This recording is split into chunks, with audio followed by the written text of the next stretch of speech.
Many people are familiar with the term probate, but they don't actually know what it means. So when a person passes away and they have assets that are in their own name, so for example, property, bank accounts, investments, then the executor of the estate is going to be required to get a grant of probate from the court.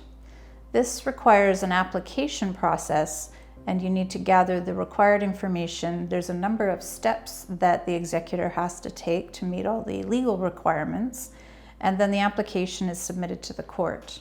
What a grant of probate actually is, once you receive it from the court, is a certified copy of the will that has the court's stamp of approval on it. And this is provided to the third parties who control the assets. So for example, with property, the land titles office, or with bank accounts or investments, the applicable bank. And they require this grant in order to allow the executor to control and manage the assets. So once it's been provided to them, they'll be able to close bank accounts and move the assets into an estate account, or with property, they'll be able to sell it. It's not possible to actually control the assets completely before you receive a grant of probate. The banks will allow certain expenses to be paid out of a deceased person's account while an executor is waiting for the grant of probate process, but the executor themselves are not able to go in there and access the money directly.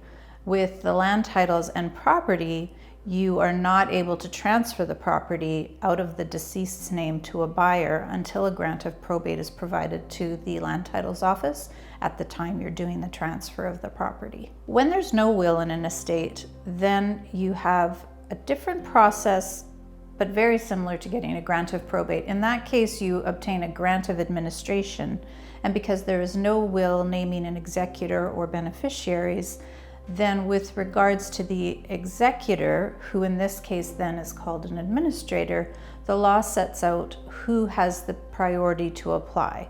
So typically, for example, if a person's spouse passed away, then the surviving spouse would be the person with priority to apply to be the administrator of the estate. In that case, you obtain what's called a grant of administration, and then the process from that point is fairly similar to when there is a will in terms of dealing with the assets. But because there's no will saying who the beneficiaries are, then the law dictates who receives the estate at the end of the day.